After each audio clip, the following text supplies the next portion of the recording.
Welcome to A Shock in the Dark, an audio journal of a haunting. This is episode 12.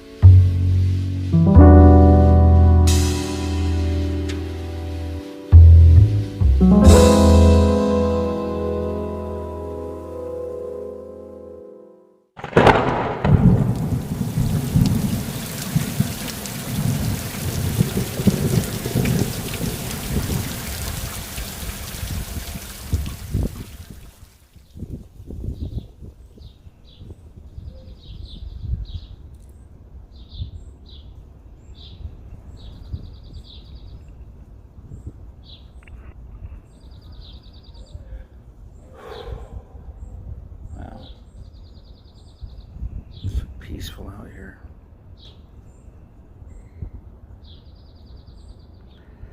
This is the exciting conclusion of A Shock in the Dark. The last of these recordings. I hope this is the conclusion. And honestly, I hope it's not too exciting. So yeah, that's the title I've chosen for this series, A Shock in the Dark. Kind of sounds like a shot in the dark, but I'm sure that's already taken. Ooh, coyotes. You hear that?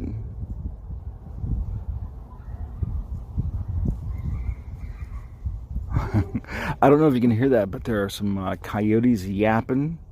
And there's a dog barking. I'm not in Hollywood. I'm in the valley. I'll explain that later. But anyway, A Shock in the Dark. You know, it's my own thing. It's not a shot in the dark, or it's not something anybody else is saying. It's my own thing. Comes from something that I said, I think in the first or second recording. But anyway, today is June 19th, 2021. I am back in Los Angeles, as I mentioned. I'm not back in Hollywood. I'm in the Valley. What else is going on? The president just announced that June 19th is a federal holiday. Juneteenth?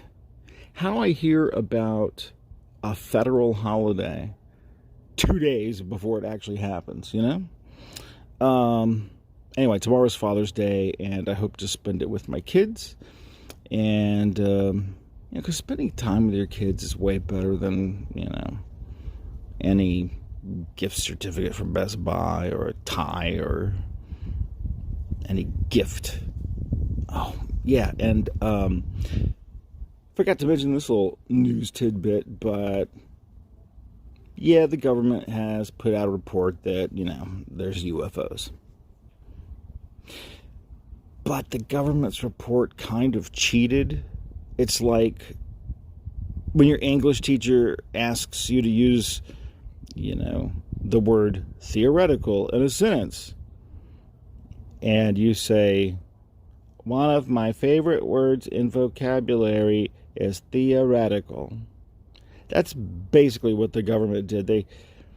They basically put out this report and said, UFO is my favorite vocabulary word. Usually UFOs can be unidentified and definitely objects.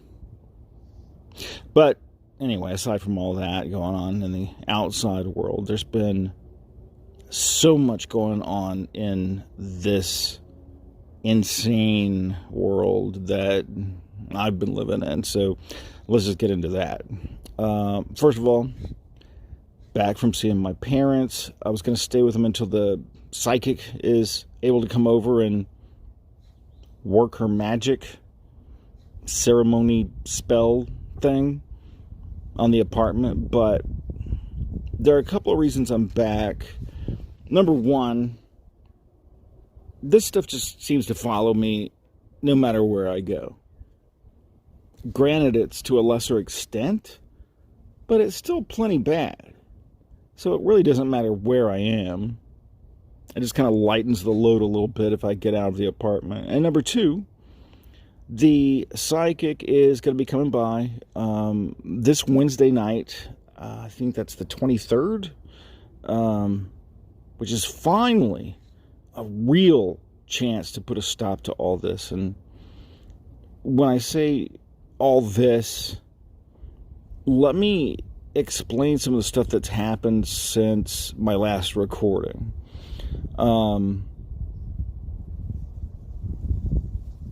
Since the last time I recorded, which was June 4th or 5th, I forget if it was a Friday or a Saturday, but since then, just some of the things that have gone down. First, my sister came down and visited with her son, and we all stayed at my parents' house, and so I took that opportunity to interview her about her scary experiences from when she was younger, and something kept messing up the recording every single time I tried to record her. For example, my fully charged cell phone battery would die, and then I would plug it in, and the battery would die while it was plugged in. I would switch to using her phone, and then that battery would die. I recorded and made sure that there were levels, and interviewed her, and then I would just look down and notice it's not recording anymore. In fact, the last time I tried to record her, what made me finally quit trying was I'd finally get some audio recorded, the levels moving, everything works out perfectly, and then when I played it back, it just sounded like Jabba the Hutt drowning in a tub of Jello. You couldn't even tell what she was saying. So anyway, I just gave up. But the important thing, the one thing I really wanted to ask her about was, what did it feel like when you ran through the shadow person?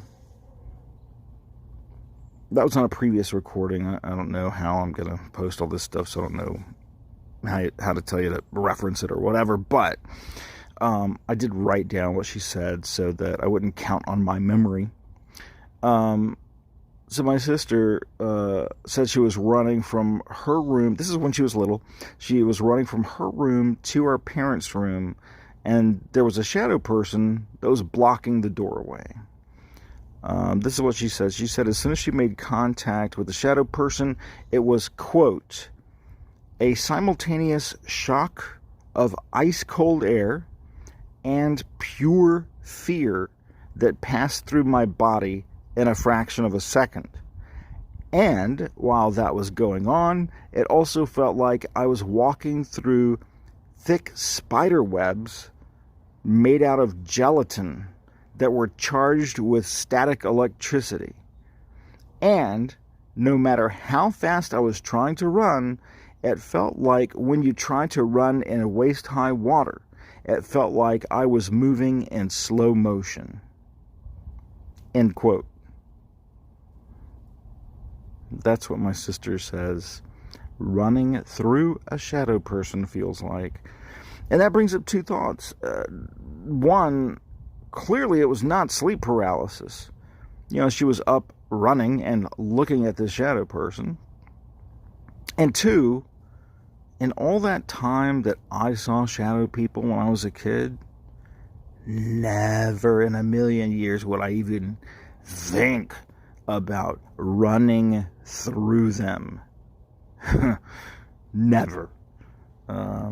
Would never enter my mind. So obviously my sister is a much, much, much braver person than I will ever be. I wouldn't do it now if I saw a shadow person. But those aren't the only things that have happened since I recorded a couple of weeks ago. In fact, there's been so much that's happened. Yesterday morning, I was leaving my parents to come back to LA, and that morning when I woke up and went into the bathroom, I saw myself in the mirror, and try to imagine this. The entire white parts of my eyes were solid red. Not like, oh, I've got severely bloodshot eyes. They were pure red. I mean, blood red. Odd question, but have you ever seen somebody who's been choked out? That's what it looked like. Basically, all the blood vessels in my eyes had exploded.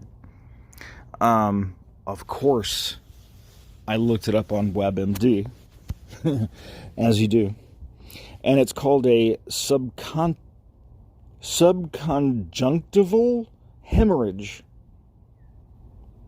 And if you Google images for popped eye blood vessels and scroll down to a case where the eye is completely red, not just has a red dot on it, but it's completely red, you'll see what I'm talking about. You'll see what I looked like. In fact, I would encourage you to, if you can Google popped eye blood vessels or subconjunctival hemorrhage, you'll see what I'm talking about.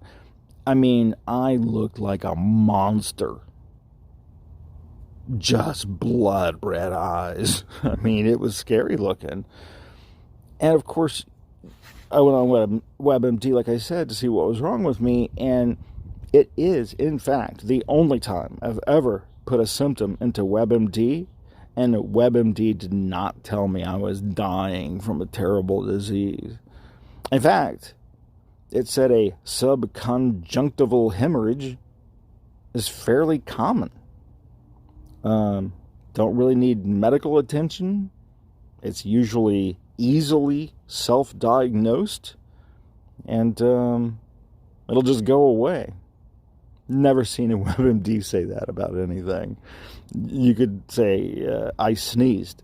Put that into WebMD, and it'll say, yeah, you're going to die. So, we're not talking about something dangerous here, but definitely, something that's unnerving.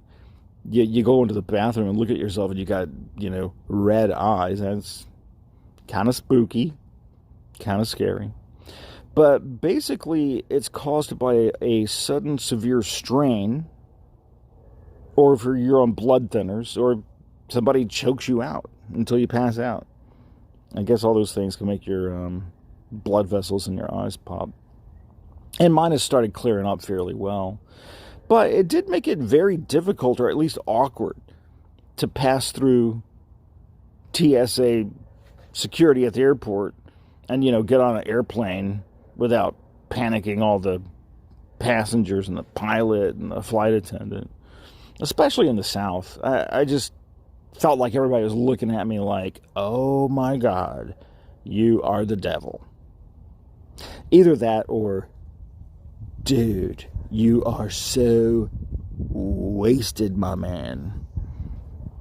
But other stuff that's happened since I last recorded, I had a whole bunch of nightmares, including one where I woke up screaming in the middle of the night. In real life, I was screaming.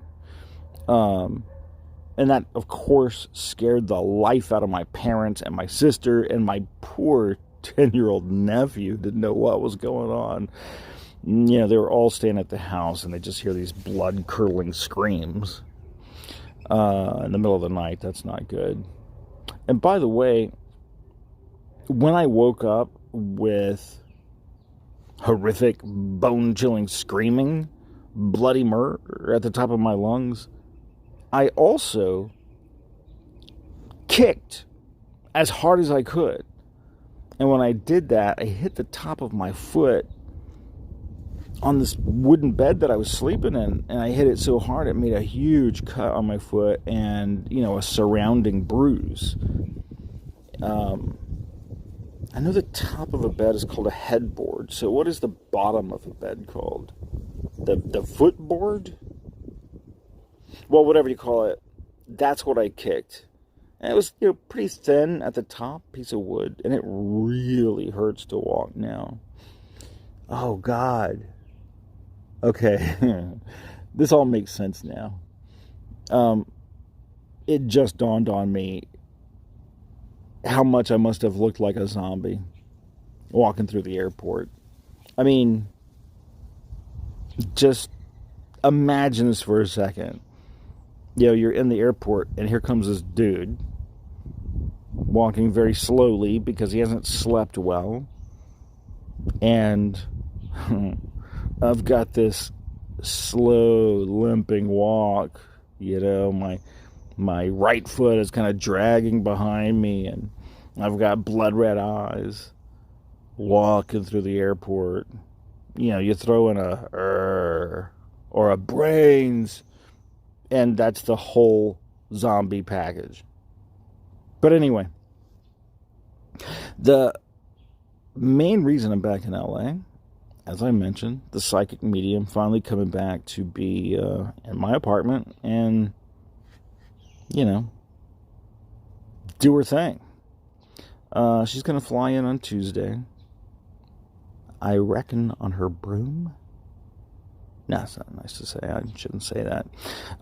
She's a very nice person, from what I can tell. And, you know, shockingly, she doesn't want any money. In fact, she refused to take any money, any kind of compensation whatsoever. I offered her money, you know. I mean, some, you know, decent money. I mean, you know, a lot of money for me to do this. And she will not take money. She will not take notoriety. She never wants anybody to associate her name with her work. She will not take money from anybody. I will tell you this, if you've watched, you know, some of those paranormal shows, or you've seen a documentary or read a news article or something where the police were actually helped by using a psychic, and not in a vague way either, like, you know, something with the letter L, you know, a very direct way, like, you know, go to 2024 Avenue C, apartment 6. Anyway, if you've read or seen or whatever, psychic help in the police, like really helping them, that's probably her. And no, she's not one of those cheesy mentalist tricksters who dupe people who are in mourning for a loved one into giving her money while she does some kind of bad magic trick guessing game. I hate those people. But everyone and every resource I was able to dig up on her tells me she is the real deal. In any case, I have chosen to have faith in her, and I have expectations that she will fix all this. Also, just by the way, I haven't done it yet, but I am going to ask her if I can record her cleansing spell, whatever it is she ends up doing. I'm going to ask her if I can record it. So if I have permission to record it, I will. And if she does not want me to record it, I will not. Wow. Oh my God. I cannot believe I almost forgot this. I'm so glad that I said something about recording, because I may have totally forgotten to mention this. This is crazy. But, you know, tonight I'm staying at a house in the valley near Los Angeles. But last night I slept at the apartment. And one of the reasons I'm up here in the valley tonight is last night I was kept awake all night because throughout the entire night I could hear the sounds of a crying woman. It wasn't loud, but whenever the traffic would die down outside, sure enough, it was there, and it was there all night. And it was very disturbing, very unsettling. I literally got the chills. And, you know, the arm hair raising up, all that. And when you have chills in an apartment, that is hot as my apartment has been, you know something's up. Anyway, that's why I decided to stay in the valley instead of my apartment. I really don't want to go back until, whatever needs to be done is done. And no, the crying woman was not a neighbor. I walked all around the apartment last night. What else was I going to do at that time of morning or night? I went from room to room, tilting my head, looking back and forth, to the right, to the left, side to side, ducking, standing on tiptoes, trying to hone in on the source. But anytime I went into one room, the crying would be coming from another room. And here's the amazing part, and the reason I'm so glad I remembered this, although it's barely audible, this woman was crying all night. And you would think, at some point, I would have the sense to hit the record button and record some of that audio. But I'm a big dummy, so I didn't. But, luckily, I have security cameras in my apartment. Mostly I use them, at this point anyway, to make sure that I'm not, scratching or cutting or bruising myself while I sleep. Which, by the way, I've not been sleepwalking or hurting myself in my sleep. So, that's good news, I guess. Bad news. But my security cameras don't just video me sleeping. They also record audio. Yes, I managed to, accidentally, but I managed to record the audio of the crying woman on my security camera. Like I said, it's very low. But I think if you listen carefully, you're going to hear the sound of a woman crying. And in a real sorrowful way. So here you go.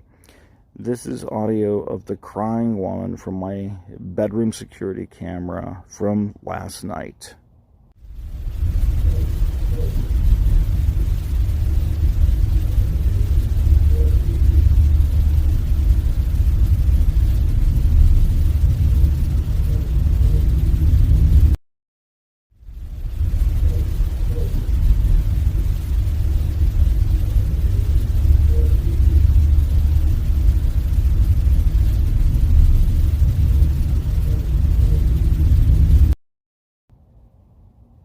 There you go.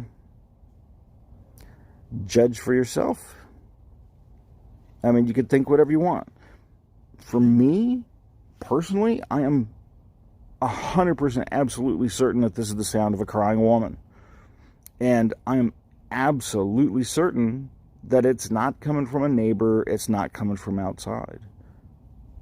Maybe somebody will hit me up and say, no, dude, clearly that's the sound of an injured bobcat living in your attic or something, but I know what this is. I know what that sound is. And I can't believe I almost forgot to mention that. It makes me wonder how many things have happened that I've completely forgotten to mention, which is exactly why I started these recordings. I mean, in the very first recording, I think it was in the first recording, I said I'm recording this so that I get, while it's fresh in my memory, I won't forget, details. And you may say to yourself, hey, I would never forget it if I couldn't sleep because a crying lady ghost spirit person kept me up all night. But, if you've been scratched and cut and bruised and burned and your eyeball blood vessels pop in 1 week, you might forget something like that. Here's another thing that happened while I was out of town, just completely in another state. My neighbor, Brooke, my neighbor with the cat, I forget the cat's name now, Fancy Pants McGee, something.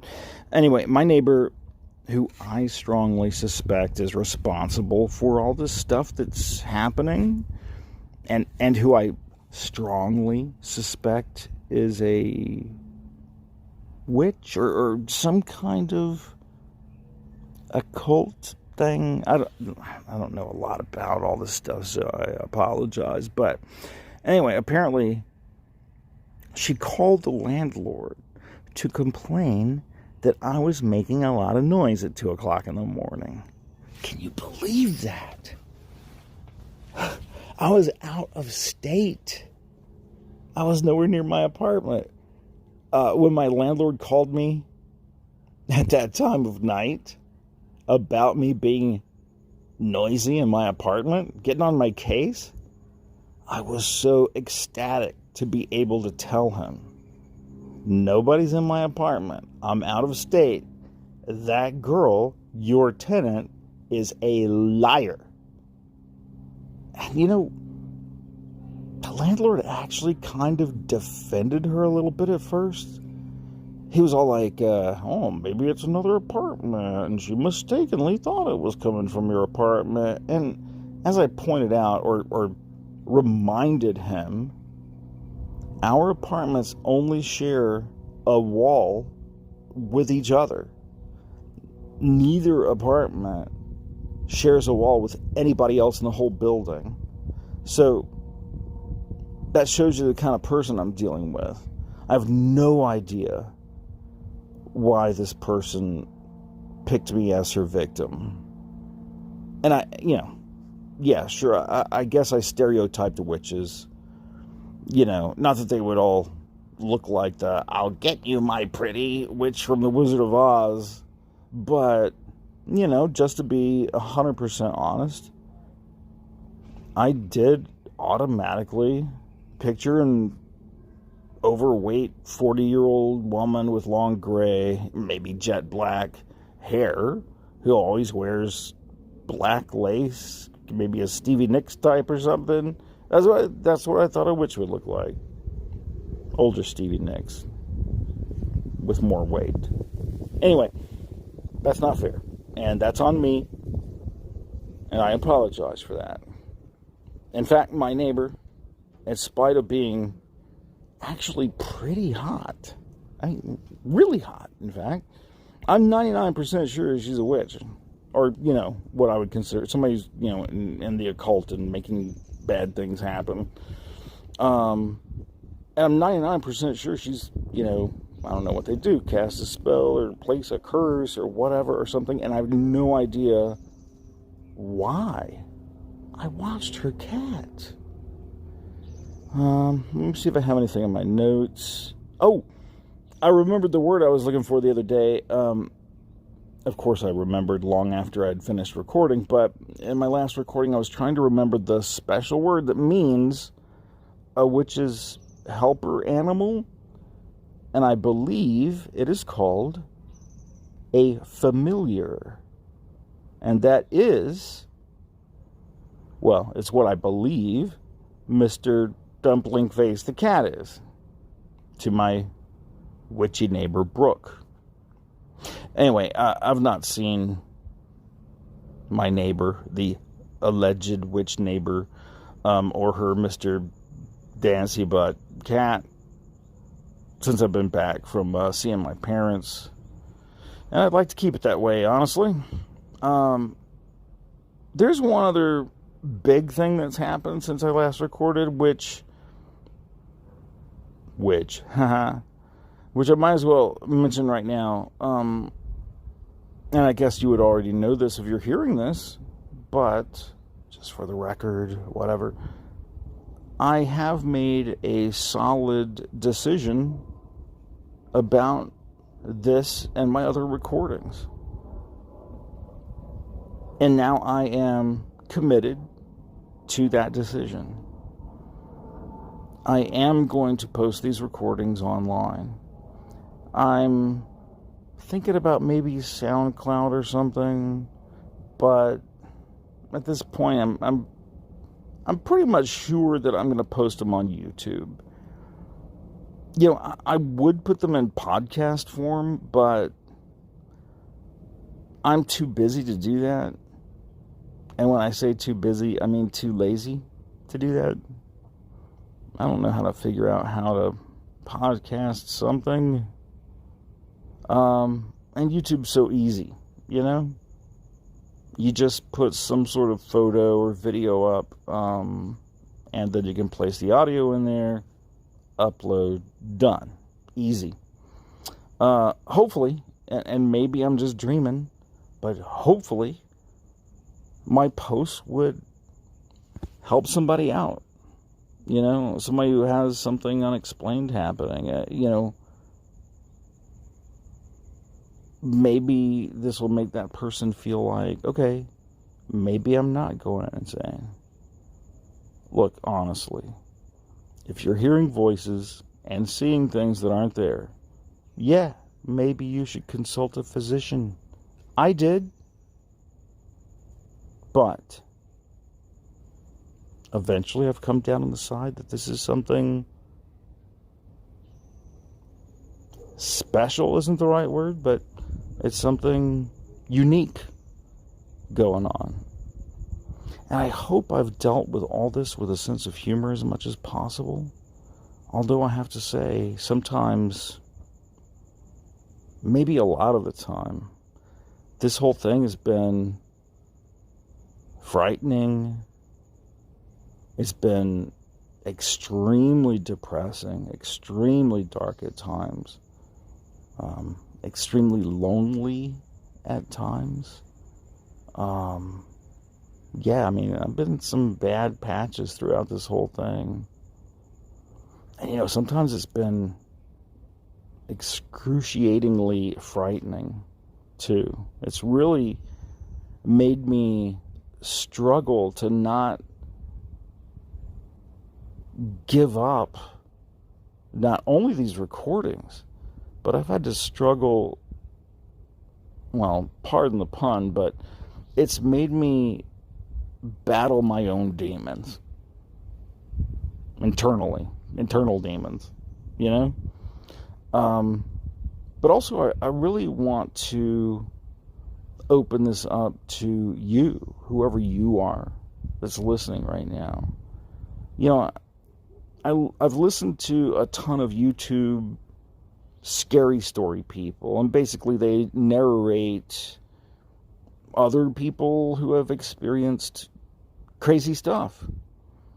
You know, just off the top of my head, some of the people who are really great at this are, and you can check them out on YouTube, most of them, Southern Cannibal, Insomniac, that creepy pasta guy, Miss Fearsome, B. Busta, Blue Spooky, As the Raven Dreams, Raven Reads, and probably two of my favorites, absolute favorites, are Mortis Media. He's just sounds like a nice guy, doing an honest job.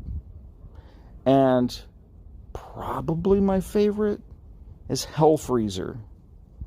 This is a Scottish guy who's a genius, and he does voices, and his voice is one of the most pleasant voices I've ever listened to. Hello, this is... I can't do a Scottish accent, especially his.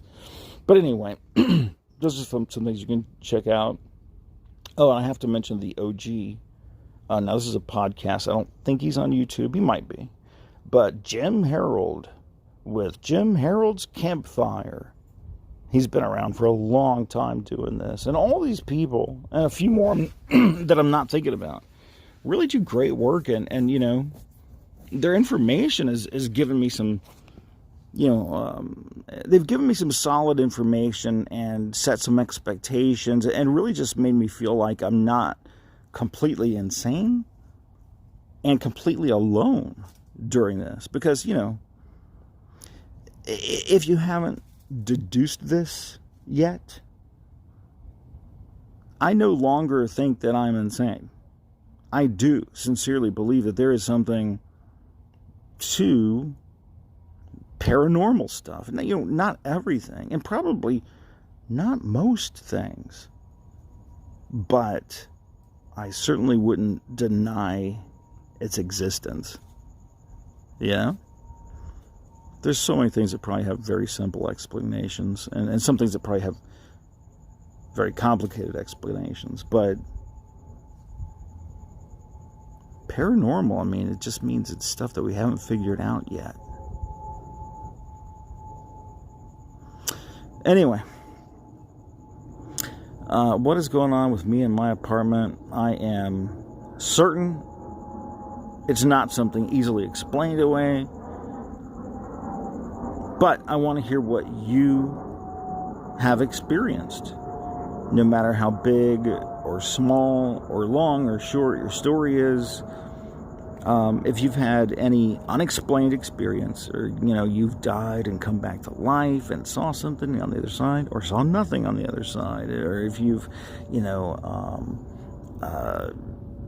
really just had an insane experience of any kind, you have a story to tell, I would love to hear it. I would love it if you emailed me that, and I'll put it here where you're listening to this.